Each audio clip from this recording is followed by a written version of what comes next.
Hello everyone and welcome back to another tutorial from Finance for Beginners. In this video, I'm going to show you how you can change your account name on the LiquidBudget application. So let's get started right away. First of all, open up the LiquidBudget app on your device, and after logging in, you will be taken into your budget page. Now within this page, if you tap on accounts at the bottom, this will take you into your account section where you will have all of your accounts that you have added or linked. In order to make changes to any of these, tap on the edit button at the top right corner, and now you will see a pen icon alongside your existing account. You can simply tap on it, and now you may make any changes, such as changing its name or the type, as well as adding any notes or changing its group. After making your desired changes, tap on the update account button, and now your changes will be saved. You can also add multiple accounts if you wish by tapping on the plus icon at the top.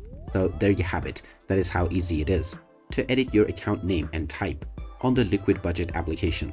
If you find this video helpful, don't forget to hit that like button and subscribe to our channel for more useful tips and tutorials. Thanks for watching, and I will see you again in the next one.